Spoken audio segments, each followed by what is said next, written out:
Welcome back. Today's hearing brings back a familiar courtroom character from Florida, someone we have seen before. He previously went head-to-head with a judge who had little patience for procedural games, and now both of them are back in the same room. The real question is simple. Did he use his time in custody to learn how the legal system actually works? Or did he just memorize the same recycled talking points that already failed him? You're not prepared this morning with your sovereign citizen argument? You needed some additional time to prepare? Yes, sir. I'll give you some additional time to prepare your sovereign citizen argument. When do you want to come back? The hearing begins. It becomes clear almost immediately that nothing has changed. Instead of clearly identifying himself or responding in a legally meaningful way, he struggles just to get through the basics. You would think time behind bars would encourage preparation. Instead, we are about to sit through a long, awkward pause while he tries to figure out what was just handed to him, convinced the answer to his problems must be hidden somewhere in the paperwork. Judge, I have brought to court with me during the recess the paperwork that was delivered by a private citizen for Mr. Morris. I have removed the binder clip that I had on it. There are no staples. There are no paper clips in the packet. It's simply a packet of prepared documents. Okay. All right, Mr. Morris, now that you have your paperwork, anything else you want me to consider? Yes, sir. I'm looking through it now, sir. Okay. I ain't seen it in a minute. This is where the silence really tells the story. He flips pages, scans lines, and searches for something that does not exist. The belief seems to be that the right phrase, read aloud at the right moment, will undo the charges. It never does. Watching this unfold is less about law and more about misunderstanding how law actually operates. Mr. Common law trust. It's just speaking about the trust. This was the UCC, just financial statement. It was a UCC statement with my own Alizé Morris and the trust name. The principal name was Octavius Alizé Taekwondo. And then it says, this is the entry of collateral by trustee / secure party credit on behalf of the trust estate. Is Octavius Alizé Taekwondo Trust in the commercial chambers under necessity to secure the rights, title, interest, and value therefore in, and the root or title from inception, as well as all property held in trust, including but not limited to DNA, cDNA, cell lines. There's I don't know what that word is right there. Mr. Morris, I thought you said that they arrested the wrong person. They had the wrong person in jail. That's why I'm not sure what you're talking about some trust in your DNA and cDNA. It says retina scans is what that said. Okay. Or retina scans. What makes these hearings so predictable is the confidence gap. People like this are absolutely convinced they are correct, yet they cannot explain their position in a way that aligns with statutes, procedure, or reality. Certainty without comprehension is not a legal defense. It is just noise in a courtroom that runs on rules. Hold Do we need to check your fingerprints or scan your retina to verify? Is that what you're asking me to do? on. Oh, can you read this? I can't really read it like that. Let me see. Maybe I'm not sure what's going on. You told me you were not Octavius Morris. Then you just started reading something from a sheet of paper that says Octavius Elise Taquan Morris. Okay. So are you or are you not Octavius Elise Taquan Morris? No, sir. All right, Ms. Smith, My name, this is right here, sir. It's on. You probably can have a good chance reading it. Right here.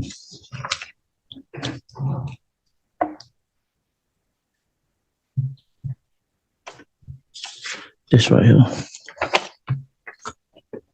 Bill of service, tort and violation. I just had a judge look at this. I can't read all this stuff. Not to you. Alizé Morris secure party, barely, and principal of you or the agent fail not to, I don't know that word is right there, to your oath that should be called to answer before one God and the most supreme. I can't hear you, Mr. Moore. All this, Oh, sir, I want to call you Mr. Morris if that's not your name. Eventually, the argument surfaces. He claims the person named in the documents is not him. According to his theory, the court has authority over a fictional version of his name, but not the living individual, standing before the bench. This idea has been rejected thousands of times, yet it continues to resurface, unchanged and unsupported. Let me ask you this, sir. yes, sir. Are you saying, I'm looking at a complaint affidavit here, and on December 5th, according to this complaint affidavit, Gulf County Sheriff's Department pulled you over while you were driving and arrested you, and they ran your name, Z. Morris, came back as a convicted felon. And are you telling me that your name is not Zatavius Morris, or you're not the person they arrested on December 5th? What are you telling? Did you give a false name? What are you telling me? I ain't give no false name, Your Honor. How did they get that name, Zatavius Elise Morris? Well, you don't answer that question. That probably has to do with, I'm trying to figure out, maybe Mr. Hill, you can help me. Is he saying that the Sheriff's Department arrested the wrong person? Your Honor, in as much as I can. Well, don't disclose any confidential, privileged information. I raised issues when I had my pretrial discovery meeting with Mr. Morris pertaining to this case, because that's the only one I've got discovery on. Yes, sir. And I've done some independent research into that. Mr. Morris, or this individual, has this information that he's saying that he is not the person. I'll take a look at whatever you want me to. I'm looking at the complaint affidavit. They said they had your they said you have your driver's license, and they ran your driver's license with that name. Ironically, while trying to argue jurisdiction and identity, he ends up admitting key facts on the record. The state does not need to work very hard when someone volunteers the elements of the offense themselves. At this point, the judge reviews the filings and quickly recognizes the pattern. This is not a novel argument. It is a recycled one. What it was, restrict somewhere. You